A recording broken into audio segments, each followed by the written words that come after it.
Hello and welcome to the League of Women Voters Sarasota County Candidate Forum. My name is Carol Hartz and I'm the president of the Sarasota County League. The League of Women Voters is a nonpartisan public policy organization that encourages informed and active participation in government. Our candidate forums are held under our Education Fund, a nonpartisan 501c3 corporation with a mission of voter service and education. The League accepts both women and men as members. The League does not support or oppose political candidates or parties. Today, we welcome candidates running for State House District 72 and 74. They are Democrat Drake Buckman, running in District 72, and Democrat Lisa Stortstrom, running in District 74. Fiona McFarland, Republican candidate for State House District 72, declined our invitation. Republican James Buchanan, candidate for State House District 74, also declined our invitation. You must be registered to vote and live in the district to vote for a candidate in that district. The absence or presence of a candidate does not in any way imply the Sarasota League's support of or opposition to that candidate. Candidates speak only for themselves, and their opinions are not necessarily shared by the League. Let's review the forum rules. The forum will be recorded and posted on our website and other media outlets as determined by the League. The recording is the property of the League. Written permission must be sought for the use of the video, which may not be edited or altered. Each candidate will be asked the same questions. Candidates should answer all questions within 2 minutes. Our timer will display a warning when 15 seconds remain and a red stop when time is up. I'll rotate which candidate begins answering questions. Questions were developed by the Sarasota League and submitted by voters. This forum will be conducted without rebuttal. We ask all candidates to speak only for themselves and not to provide insight into their opponents. We look to candidates to help us understand their policy positions, problem-solving skills, and values so that we can make better choices as informed voters. Now, to begin, I'm going to start with Mr. Buckman and ask him to please introduce himself and tell us about his education and experience that would help him if elected as State House Representative. I'll then ask Lisa the same question. Mr. Buckman. Thank you, Carol. I appreciate it. And thank you to Linda and Vilia and Rob as our timekeeper today and the entire league. And I do want to thank you and all the members of the league who are bothering during this very important election cycle to get to know us and get to know the candidates and the issues. I am Drake Buckman. I'm a native of Jacksonville, Florida. I've lived inside District 72 virtually my entire adult life. My children, my wife and I raised 3 children here. They all went to the public schools. They all played in the local parks.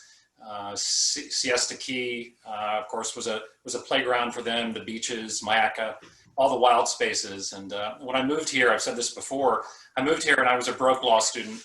I was in love with another broke law student, my wife, who was from here. And when I visited here for the first time, I knew that I would never leave, and I never have. We started a business, a law firm, which we have been running for now as partners for, I think, the last 26 years. And we've been fortunate enough to have our daughters, 2 of those 3 children have come into the business along with our son-in-law. So we have kind of a family, literally a family law firm. But it is a small business. I'll tell you my education. I'm an attorney. I consider that the education that I find most paramount to my candidacy is what I've learned as a husband, what I've learned as a father, and what now as I learned as a grandfather. I have a 1-year-old. And that's about legacy. And I think it's very important to be invested in this district. It's important to have a candidate that understands the neighborhoods, understands the problems we've had in District 72, and will be here long after the election is over. Whether I lose or not, I will still be here in this community working for it. So I believe that my business experience and my experience, frankly, as a human being who's walked the beaches and understands the schools and what this district is about makes me the best candidate for the office. Thank you. Ms. Dortstrom, would you answer the same question, please? Hello, everybody. My name is Lisa Stortstrom. I moved here 10 years ago from up north. I've lived in Sarasota the whole time. It's a beautiful place. I also did move down to South Venice this past summer so that I could fight for District 74. 74 still has a little quieter of a quality of life, and I want to save that. I want to save the wild natural lands that we still have, such as Minnesota Beach. It's beautiful and pristine, and I want to keep it that way. I also want to keep it less crowded. I grew up north, and I went to school in Jacksonville University. I loved it. I did get to travel after college. Sarasota County is extraordinarily beautiful. It has fragile ecosystems, and I've seen them being built upon in the last 10 years since I've been coming down here and moving down here. We have a lot of work to do to keep it pristine and keep our quality of life, our public health, things that, qualities that attract tourists. And Lisa, excuse me. This is our time to learn about you. So if you would, tell us more about you, and there'll be lots of questions to come. Okay, sorry about that. I was a school teacher for 22 years. I really enjoy teaching. I'm a retired teacher now, and I feel that running as a candidate is a wonderful way to have our voices heard. When I joined environmental groups in the last 3 years, such as the Democratic Environmental Caucus, a lot of our actions were not heard by our government. So I am here to help our government work for the people. Thank you, Lisa. Lisa, you'll begin the next question. If elected, what would be your top 3 goals to accomplish during your term? Please. If elected, I would represent the people and bring representation back to our government. I would re-establish our government as providing services that all people need. And I would re-establish the full breadth of the Forever Lands initiative. Also, I would work for clean water. We have water that needs to be run through advanced wastewater treatment systems, and we need to look at how we've been treating our environments. So those would be my 3 top. Thank you. Priorities. Mr. Buckman, your top 3 goals? Thank you. I can tell you that the goals have changed since COVID happened, and we've been living with this catastrophe. Before, it was about the environment, number one. I am very determined, and I was before COVID, I still am, to make sure that red tide is a memory and that it doesn't reoccur. And the way I think we can get that accomplished is to continue to clean up Philippi Creek and the watershed that surrounds it. It is responsible, unfortunately, for a tremendous amount of nitrogen that's been put into the waters. Education, of course, is a bedrock of what I believe a democracy is about. My children received excellent free educations here in Sarasota, and I think we have some of the best schools in the state, and I want to protect them. But, excuse me, now after COVID, it's got to be COVID.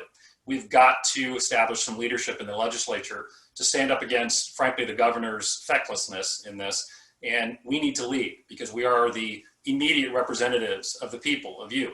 So if you have a problem, for example, with a state government, you're going to come to me when I'm your legislator, not the governor. And right now, we need to establish an independent legislator, and I'll be that independent legislator, who will determine what we need to do to get a hold of COVID. Because if we don't, with testing, with contract tracing, with a tremendous more amount of resources they need to be expended at the local level, if we can't get a hold of COVID, education is going to be wrong, the environment's going to be wrong, and most importantly, our business community is going to be wrong. So we've got to get a hold of that. That is going to be my #1 priority, to try to protect my neighbors in 72 in regards to COVID and try to manage that. Thank you. Mr. Buckman, this is actually a continuation. If elected, what budget revisions would you support due to the impact of COVID-19?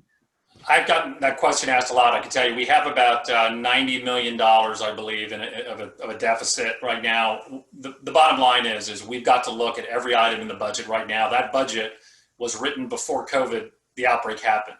So it's written for a time which no longer exists in our state. So we need to go back and revisit the budget.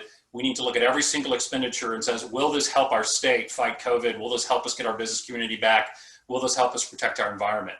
But there are many, there's a lot of pork in the budget. There was a recent study that just came out today in the news that Bill Galvano's pet project, which is the roads to nowhere, basically the toll roads. It's been shown now by an independent commission, they don't serve anybody. That's $350 billion, I think, over 5 years. So my only question is with whatever line item in the budget is that I'm asked to vote on is, will this help us with COVID? I consider myself an environmental warrior in regards to wanting to have an amazing environment, but everyone has got to take a sacred cow next year coming up. And if it may have to be funded less, and if we need the money for COVID, because we do, because there really is very little money in the budget as it stands to battle this monster that's stalking us right now. Thank you. Ms. Nordstrom, please. And you'll need to unmute yourself, Lisa. There you go.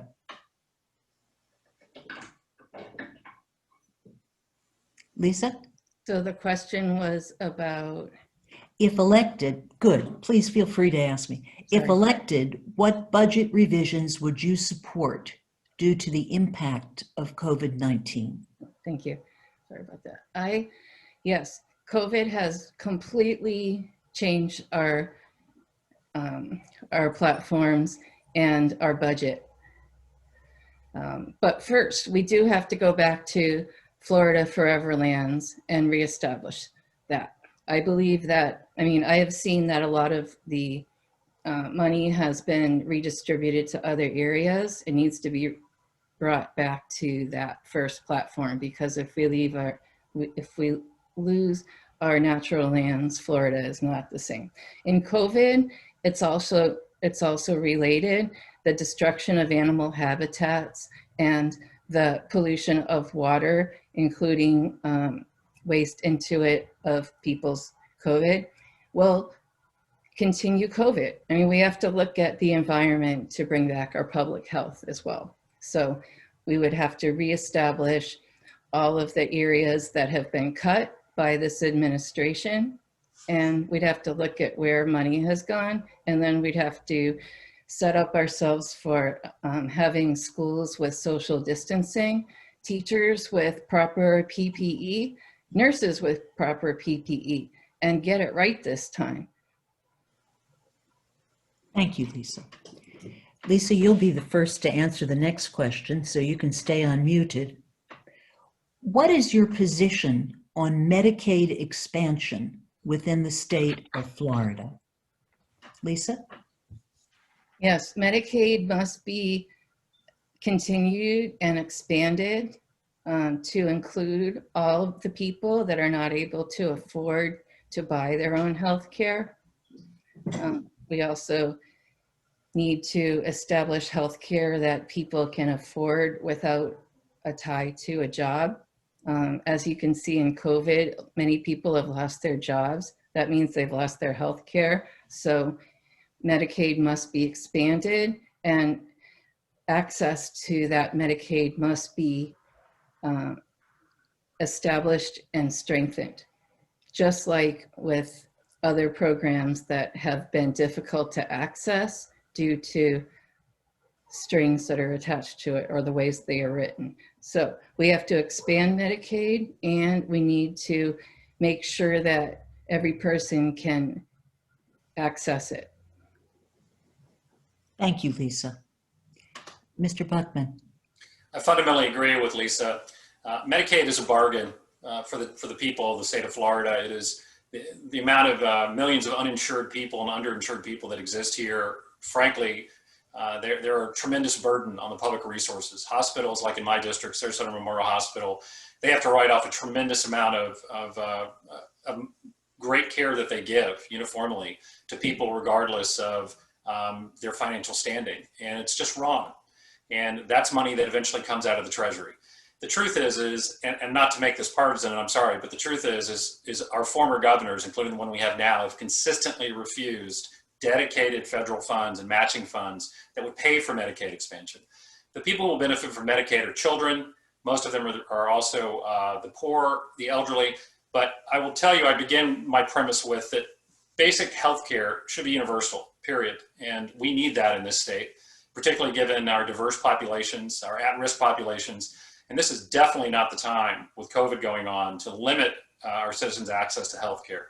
I think to do so is frankly very cynical.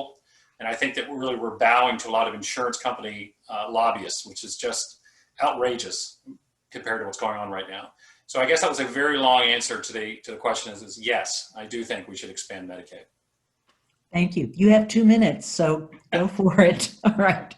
Next, this will be for you, Mr. Buckman. Home rule grants municipalities and counties the ability to pass laws to govern themselves as they see fit, so long as they obey the state and federal constitutions. What is your position on home rule versus preemptive statutes? This is a very interesting, as a lawyer and also as a citizen, I've learned about this a lot. You know, home rule, people's opinions on home rule change depending on who's in charge in the legislature. So if the legislature is majority Republican, the Republicans say that there should be no home rule because they know best and they know what is in the best interest of localities, particularly if those localities are more Democratic leaning, like for example, Miami or other cities. When the Democrats were in charge, so they felt the same way, to be completely transparent and honest. I think that the truth is somewhere in the middle.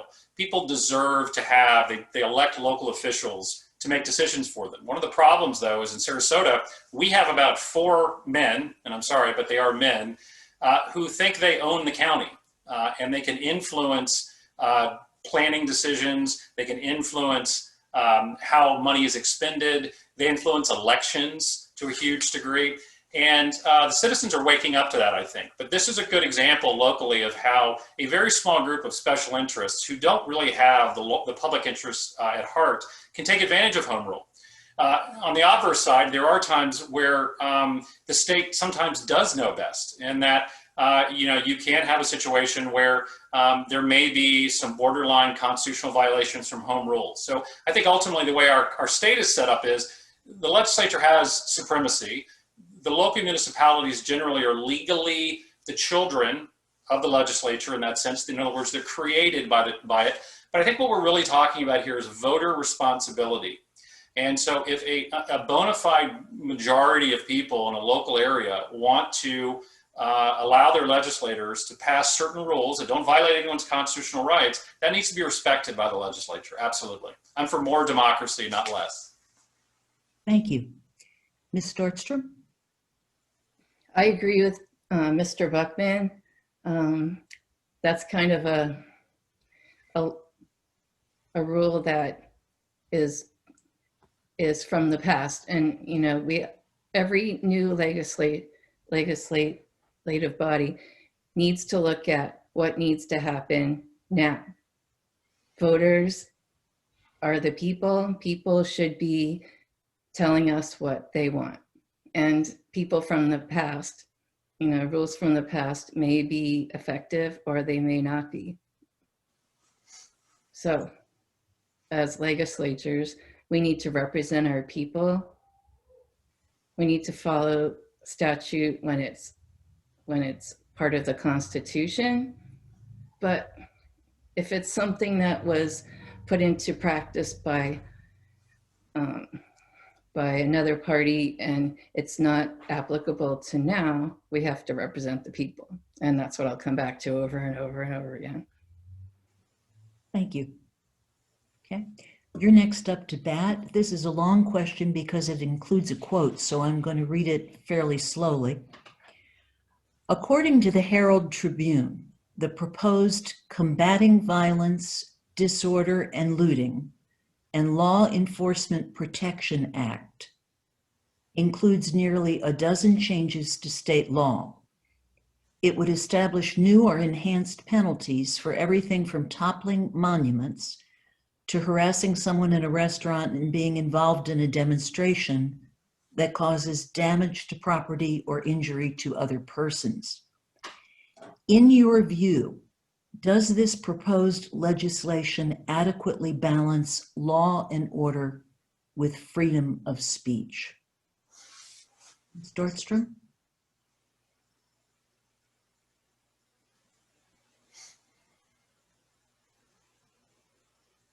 I'm sorry. Oh, you're muted. You're muted. And I think we can try this with both candidates unmuted until there's some noise. Let's do it that way, and then we'll go back to muting. Ms. Dortstrom, please. I didn't quite understand the question. I'm sorry. Okay. The Herald Tribune is talking about some proposed legislation, and the name of the legislation is Combating Violence, Disorder, and Looting, and Law Enforcement Protection Act. And that proposed legislation includes nearly a dozen changes to state law. According to the Herald Tribune, a description of the legislation is it would establish new or enhanced penalties for everything from toppling monuments to harassing someone in a restaurant and being involved in a demonstration that causes damage to property or injury to other persons.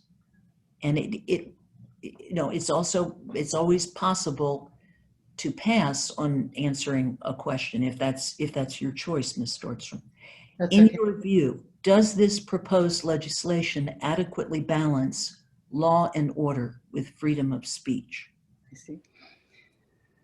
I think there's much more to the issue than just putting a blanket statement on law and order as dictated by our administration. We have to uphold the law, but we also have to look at the situations as they are. Yes, there should be no violence. There shouldn't be no harm in public places. And that's, pretty much according to our law. But in those situations that have been occurring with the Amendment 1, peaceful protests, they must be granted the right to protest peacefully. And if people are looting and hurting other people, they should be removed from the situation. That's different than saying law and order, let's just start arresting everybody. So the people that are being unpeaceful should be taken away from that situation. Just like in a restaurant, if someone is not wearing a mask and they're coughing on someone, they should be removed from that restaurant. So I think law and order is a broad way to say, yes, that must be established, but we also have to make sure that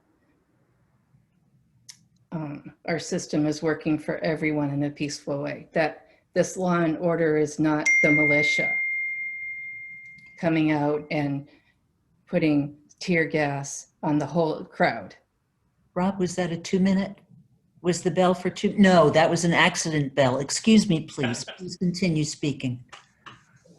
I'm sorry, I didn't mean to interrupt you. Ms. Dortstrom, please continue speaking. You have more time. Rob, please give her back the time that I've been talking here.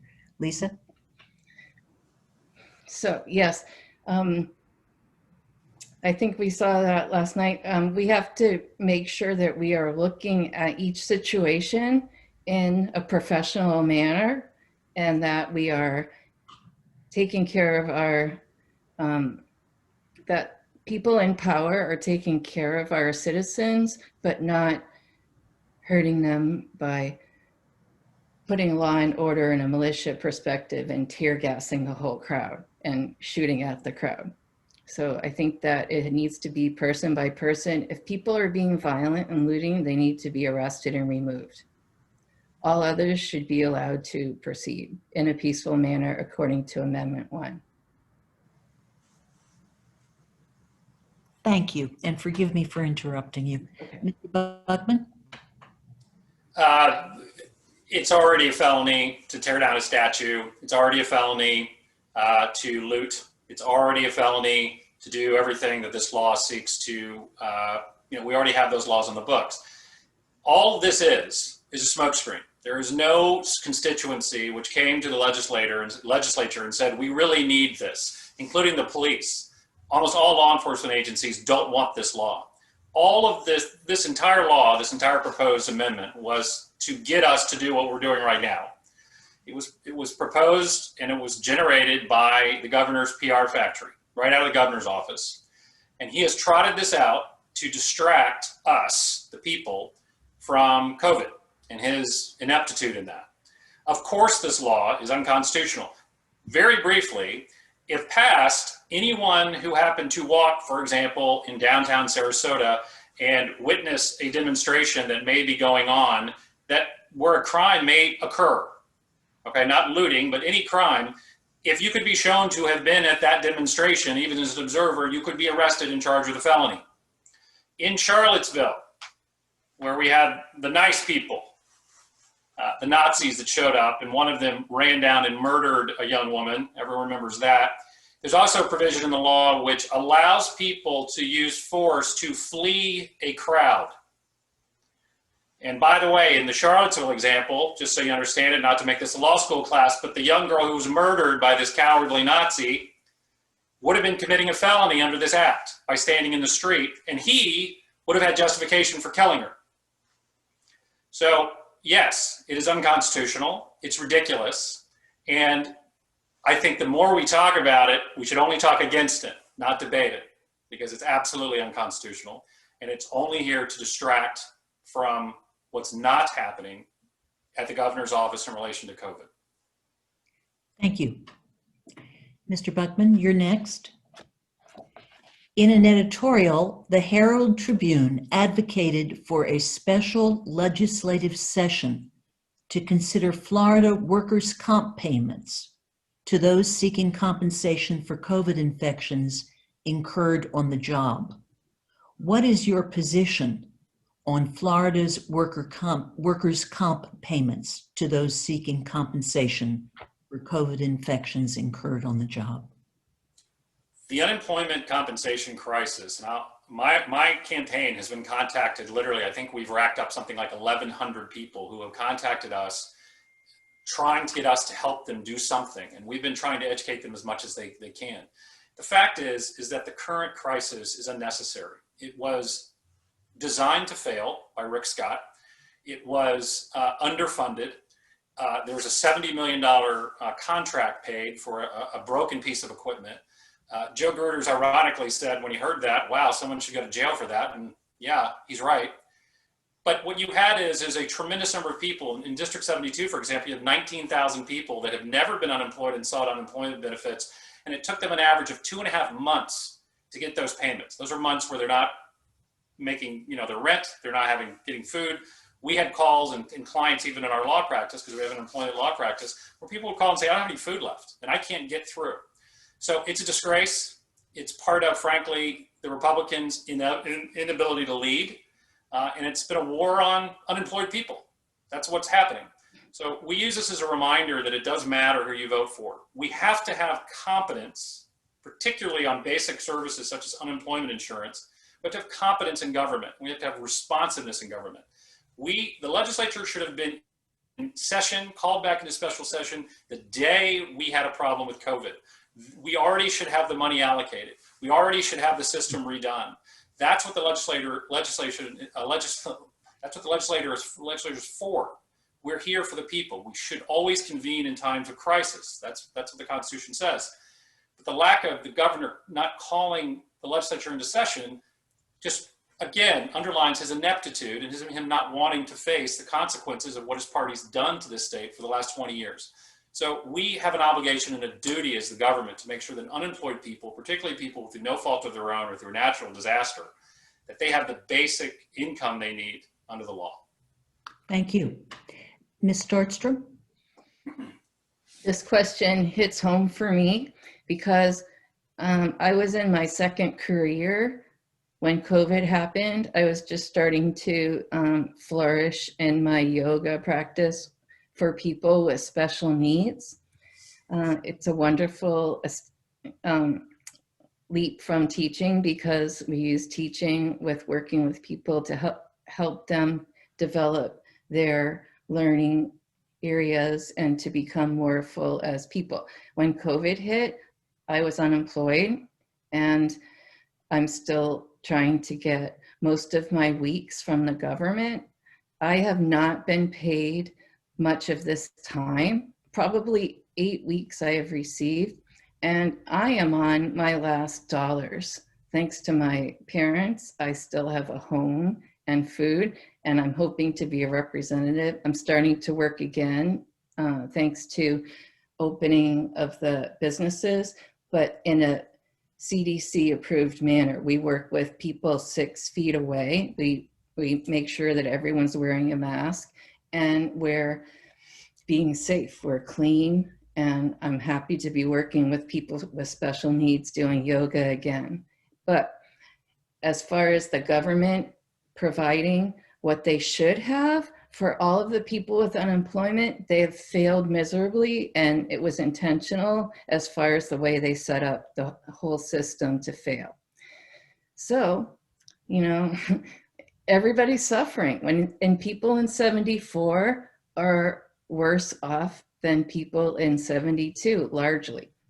And a lot of people are unemployed, and they need help. The government should be convening. Instead of opening every business, they should be opening the government to provide services for people that need it. Thank you, Ms. Stortstrom. Ms. Stortstrom, you're next for the next question to begin. What is your position on comprehensive universal background checks on all gun purchases and legislation to ban assault weapons in Florida? Please. That is a wonderful rule, and that should absolutely be law. It should be law for everywhere. No one that has a criminal background should be able to access a gun. Further, military grade weapons have no place in our streets. They have no place in our schools. And as a teacher, I can tell you that having to do lockdown drills with the kids all the time is not fun. It's stressful, and it's stressful to the kids. If we had a background check mandatory in America and enforced, key is enforced. And, you know, as you know, with laws, they have to be enforced. Then our schools would be safer, our streets would be safer, and it should be absolutely mandatory and enforced. Thank you. Mr. Buckman. This is one of the most complex questions I get asked, and all I can do is tell you and the members of the league exactly how I feel. I'm not going to give you a political answer. I believe in everyone's right to bear a firearm. That's the law. It's not something I believe in. It's true. You have a right to carry a firearm for your protection. Whether you like it or not, honestly, isn't relevant. It's not relevant what my beliefs are. But I can tell you that the truth of it is that I'm very much in favor of revamped universal background checks. We've got to make sure. I've gone through 3 of them. I've bought several guns in my life. I've enjoyed hunting. I've enjoyed target practice with my children. I've tried to train, particularly my daughters, in self-defense. I think it's important for young women to know how to do that. But it's all about gun responsibility and gun safety. That's it. We need to make places like our schools absolutely impregnable. We shouldn't have teachers armed, for example. We need to have professional law enforcement officers making sure that those are our safest places. They do it with courts. They do it with the legislator. They do it with the governor's office. We need to have impregnable schools. We need to have universal background checks that are also progressive. That means you may get a background check 20 years ago and you bought a bunch of guns, but we're really not entirely sure if you've committed a felony, for example. We need to have more uniform background checks. And I think anyone who's law abiding is not going to mind that. It certainly doesn't violate their Second Amendment rights. We need to close the gun show loophole. We also need to understand that most gun violence is a product of mental illness, not criminality. 60% of all gun deaths are suicides, for example, and we've got to have some kind of mental health component where we meet with people in the mental health community to understand really how we access that. In 72, I can tell you, I have purchased firearms from a variety of dealers. They are all, the professional firearms dealers we have in 72 are all highly responsible people. And we have a very successful citizen shooting program. The last thing I'm going to say, and this is what a lot of people like to hear, but I do not think it is constitutional, and I do not think it is practical to try to seize all AR-15s that are currently in the hands of Floridians who have them legally. There's over 1 million of them in Florida. I just don't think it's possible. So that's my unvarnished opinion on the Second Amendment and firearms. Thank you. Mr. Buckman, if elected, what actions would you take to reduce rising sea levels, carbon emissions, and bring clean jobs to Florida? Well, this is where, I love the fact that I'm representing 72, but at the same time, I would love to be able to have a magic wand and get rid of larger things that are beyond my purview. But what is in my purview briefly is, again, Philippi Creek, trying to create the cleanest watershed we can with Philippi Creek. But we can also do substantive things. We can end net metering. Most Floridians, I think, for example, are surprised to learn that you cannot put a solar panel on the top of your house and sell the energy back to FPL. And that's because FPL has a stranglehold on the solar community. I'm very much in favor of using solar and wind in every possible application. I think the first place we start is with state buildings. All new state buildings should be completely energy efficient and net zero energy. I am a big believer in a line item purchase on a consistent basis for all new construction and even retrofitting construction for solar. That's extremely important. We need to make sure that the cars that are used by the federal government, by the state government, there's literally tens and not hundreds of thousands of automobiles. They need to be eventually turned into electric. We need to have a progressive program where we do that. We need to make sure that our water is clean. We need to limit, frankly, any kind of impacts on the aquifer, which is extremely important. That includes large international corporations sucking all of our aquifer water out of our beautiful springs and then selling it all over the world or selling it back to us in plastic bottles for nothing. We don't get anything for that. We should. That needs to stop. Phosphate mining is generally a disaster in this state. This is not a state in which phosphate mining can be sustained long term. We've also got to work with our farmers. The farmers and agricultural land users are actually some of the most responsible people with the land, some of the most responsible custodians, believe it or not. The larger companies aren't, but what we really need to make sure of is that we're working with them, not against them, to try to clean up their own water and do everything they can to preserve this miracle that we have, which is Florida. So thank you. Thank you. Ms. Nordstrom. In this question, I'm going to continue with where Mr. Buckman left off, because like you said, there is so much to say. So I'm going to continue and agree with all of his. So with that, we need to look at the water bodies that are deeply affected by pollution and have large contents of blue-green algae and other algae that have lots of nitrogen and that have, frankly, lots of pollution from all of the dumping that has happened over the last decades. And now with that, we can establish clean jobs in water, because in Sarasota, we have one advanced wastewater treatment system for sewage and water, drinking water. What we need is these systems all over our county, all over our state, filtering all of those harmful substances and toxins out of our water. Additionally, we have forever chemicals in our water. We have so many chemicals in our water from all of the decades of experimenting with businesses using the waterways as waste areas. We have to clean up all the water using highly advanced wastewater treatment systems. This is not a new idea. This has been passed in Sarasota a long time ago, and commissioners have been dragging their feet. Frankly, this needs to change. We have terrible quality water in Florida for drinking, for swimming, and for recreating it. So there is a way we can change that. We can fund filtration systems all over Florida now. With water. Oh, excuse me. For water. Thank you.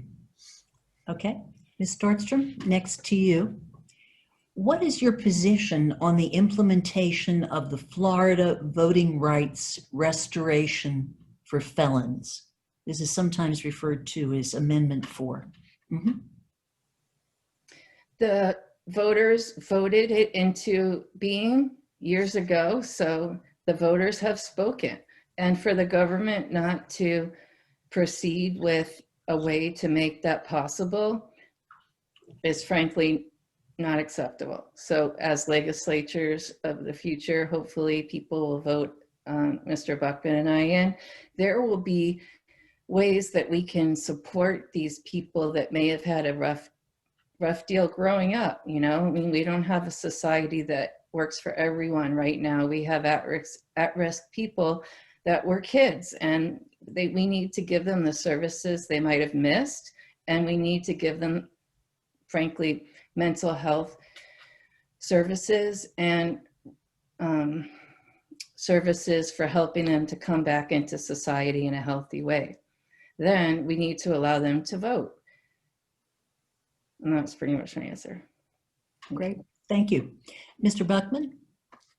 I'm going to echo what Lisa says. People who are getting out of prison and paid their dues to society and served the sentence that has been imposed on them, they deserve to be treated equally, particularly when it comes to voting. Voting has been shown statistically that it really limits recidivism. That is, it greatly limits the person who is now registered to vote. He has a stake, he or she has a stake in the community. He's getting, or she or he are getting their self-esteem back, and you're naturally going to be caring about the issues around you. The fear of this is so evident, as Lisa was talking about, that you actually had the Republican Party of Florida look directly into the faces of the overwhelming majority of Floridians who voted for this and say, no, we're not following what you want to do. And in fact, we're going to put larger barriers in front of these people that ostensibly we are trying to get back into society. So you have a situation where they're just afraid. They're afraid of another 50,000 people on the books who have had an inside look at the justice system in the state of Florida. They are afraid of what that may mean for the community. And I just think it's cynical. As Lisa said, any constitutional amendment that's voted on by the citizens of Florida, we as legislators have an absolute obligation to make sure it's carried out. We don't get the option of saying, you know, I don't think you really knew what you were talking about. At that point, we become, you know, it's not a democracy anymore. So I will greatly support this effort. I think as a society, we have a vested interest in making sure that people who want to turn their lives around have that ability to access society. I think it benefits everyone. And besides, as Lisa said, it's the law. So that's what the people have chosen, and that's what we need to follow. Thank you. While we're on the topic of voting, Mr. Buckman, what legislative actions would you propose to ensure ballot security, improve voter access, and promote voter participation in elections? I think we need to make sure, I'll try to take that in order. We need to make sure that balloting is substantially an analog exercise. This is not an exercise, this is not an endeavor, balloting, particularly with all the technology that benefits from technology. The idea of someone sitting in their living room, filling out a vote, mailing a physical vote in, the physical vote being counted, being examined, that is a virtually impossible system to hack. Someone showing up with a, you know, now they have to have a driver's license or with an ID and voting in person is extremely difficult to hack. Our electoral process is under siege right now. And so we've got to make sure that we have, you know, well-funded supervisor of elections, for example, to make sure that people vote. Quickly, as far as expanding vote, I think everyone should vote. I think it should be as easy as possible to register.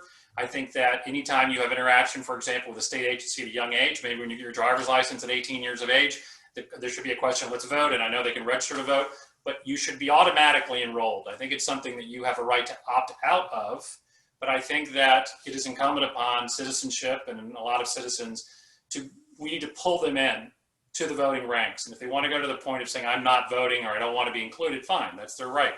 But we need to make sure that we expand those as much as possible. We need to make it easy. We need to encourage voting. And obviously, I think some of those consequential elections that have benefited the United States, if you look back on them, and the state even, is when we have the largest turnout. So if you're looking for a party that is worried about voting and about people voting and are telling you that too many people voting is a bad thing or that people should have to jump through a lot of hoops to vote, it's because they're scared. That's a group of people that doesn't want democracy. They don't want people to actually exercise their rights because they know most of them would not have a job. So if you want your values protected, you should vote, and you should encourage as many people as possible. And I think as a society and government, we have a responsibility to do that. Thank you. Ms. Dortstrom. Thank you. Yes, this is a constitutional right that we have to vote, and I agree with Mr. Buckman that it should be automatic, just like having a social security card. It shouldn't be something that you have to, for some people it's difficult to access. I mean, look at people with disabilities, look at people that maybe were at risk and they didn't learn how to read properly because they didn't have all of the supports that could have been there. I mean, our social welfare system has to be vamped up, and we need to have protection for people to access their constitutional rights. So we need to support automatic voter registration, same-day registration, and improved online voter registration. Right now we have another restriction that you have to register by October 5th. That will catch some people off guard. So it should be same-day registration. There should be extended deadlines for signature cures, recounts, postmark delays, and natural disasters. I mean, it should be a protected procedure all along the way. That means votes will not be lost, ballots will not be lost somewhere, they'll all be counted, and that will be able to, it is good that we can track our votes now and make sure that they were counted. As far as the whole recount, I think that our national and state policies and procedures should be strengthened so that parties that are afraid will not do something to change the vote. It needs to be protected. Thank you. Okay. Ms. Dortstrom, what additional actions, if any, should the legislature take to recover Florida's jobs, small businesses, and the state's economy impacted by COVID-19 virus? Yes, there's so much we need to do. First, we should revisit the small business protection plan and funds that didn't actually go through because people could not access them. It's the same story with this whole situation. Many businesses have gone out of business because they were not able to access federal funds. So we need to revisit the protections that were not given. We need to support businesses by helping them to pay their people, and we need to, I'm not certain about the whole way that we help them, but I know that the protection plans that didn't happen, we need to go back and fund them. Thank you. Mr. Buckman? Well, I speak about this as a small businessman here in Sarasota. This is one of the huge failings of, frankly, the Republican Party of Florida and Governor DeSantis. It's really almost destroyed our economy, the lack of leadership. And one of the problems on the ground is that small businesses don't understand or they don't know what they're supposed to be doing with their clients and their customers. I'll give you a very brief example. You may have one bar that might open up and they're trying to follow the CDC guidelines, and they're separating out, and they're asking the customers to wear masks and not sit next to each other. But frankly, if there's a bar next door that is not following those standards, everyone's leaving the first bar and going to the second. So the first bar says, I can either follow the guidelines, there's no government here to help me enforce these guidelines, and there's no action to do that. So you're asking small business people, because of COVID, to choose between competition and going out of business or following some kind of vague sense of guidelines where they become an epidemiologist, like an amateur doctor or something. So this is just basic leadership. We have to have very quickly, we have to have immediate funding for large numbers of tests. You need to know when you go into a restaurant, the chances are more than likely your servers have all been tested and passed the test that day. That the diners who are involved don't have temperatures. that people are wearing masks as practically as possible. You need to understand that. If you have confidence as a customer of any business, mine or a bar or anyone else, or the mall, if we have confidence that the people around us probably aren't contagious and that we're probably not going to get this disease, that's when you're going to see it come back. But that's going to take leadership, not wishful thinking from, frankly, this do-nothing governor who is just intent on getting us open no matter what. The problem is we're going to pay for this. Lisa's right. There's lots of businesses in District 72 which have gone out of business and are not going to come back. And unfortunately, there's going to be another wave this winter that are going to go away and never come back. And so we have got to have leadership, testing, financial support from the state government. And above all else, we've got to have confidence in our clients and our customers that they're not going to get sick by simply going to a business. Thank you. This will be our last question until we get to the summary. Mr. Buckman, what is your position on the MCORS, Multi-Use Corridors of Regional Economic Significance Highway Project? I think it's a boondoggle. I think it's an unnecessary expenditure that has been, if I can be frank, that has been cooked up by special interests who want to take $250 million of Florida taxpayers' money to build an unnecessary highway to nowhere. And it's going to be not only a giant boondoggle in the sense that really what you're building, just so you're clear, the legislature is proposing to build these enormous highways throughout the state of Florida, which you will then pay tolls to travel on, besides the $250 million that you're going to spend in maintenance and building it. The amount of jobs it's going to create is inconsequential, frankly. The amount of environmental disruption is going to be massive, I promise you.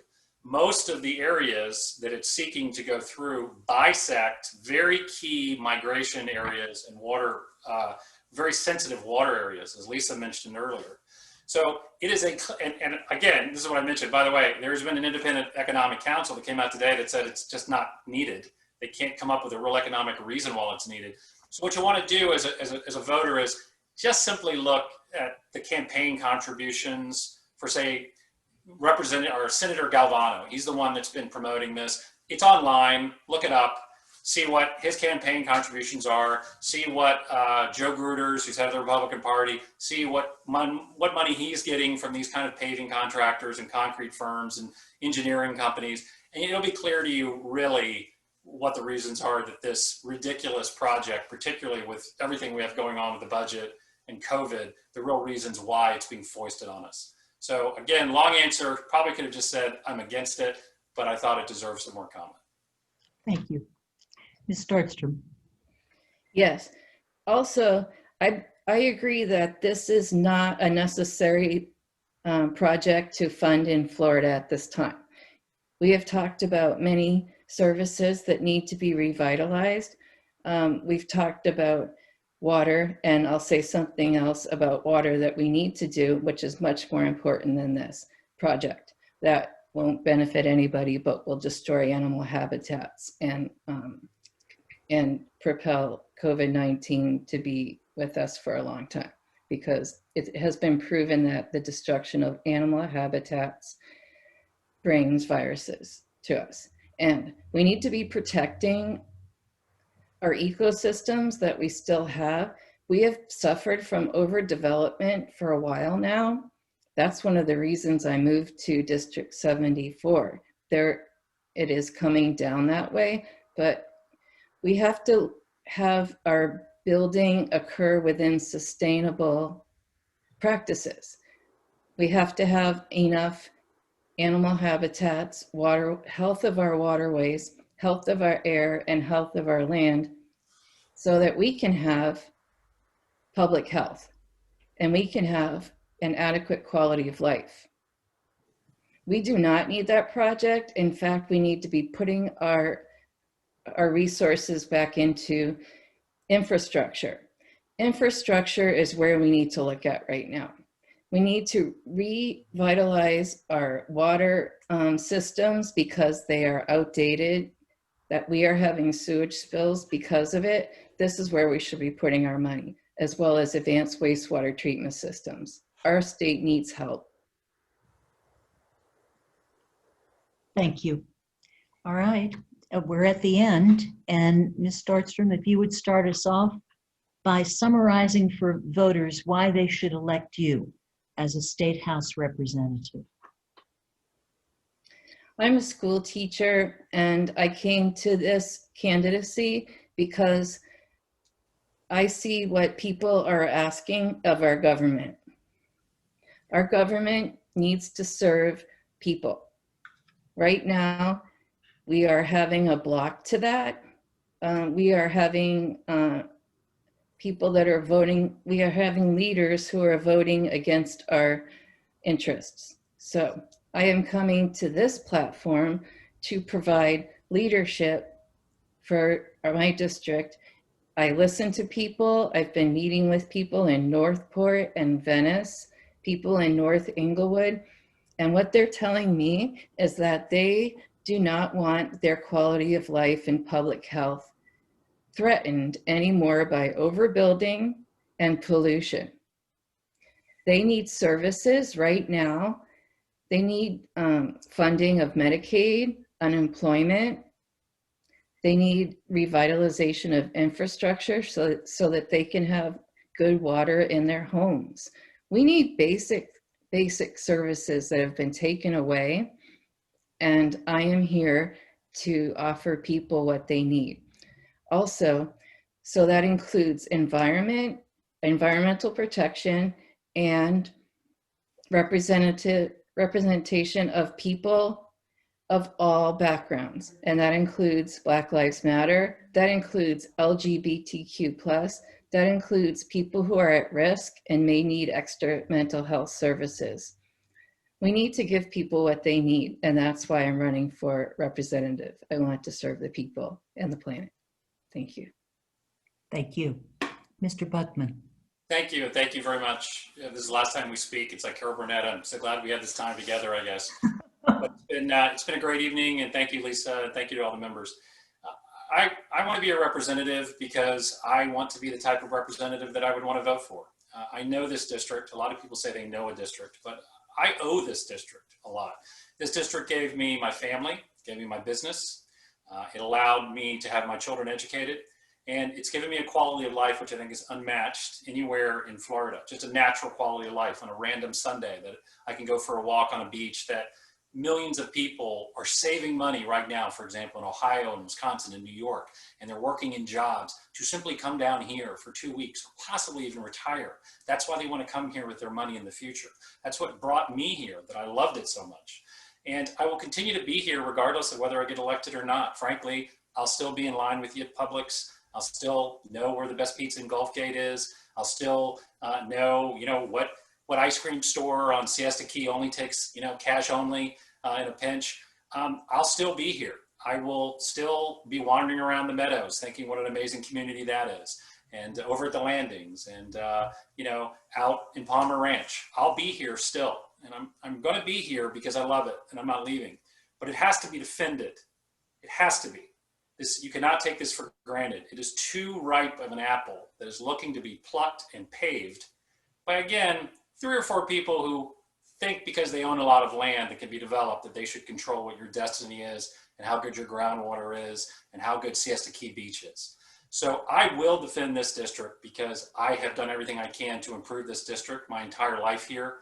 My children have put roots down here. My grandchild's born here.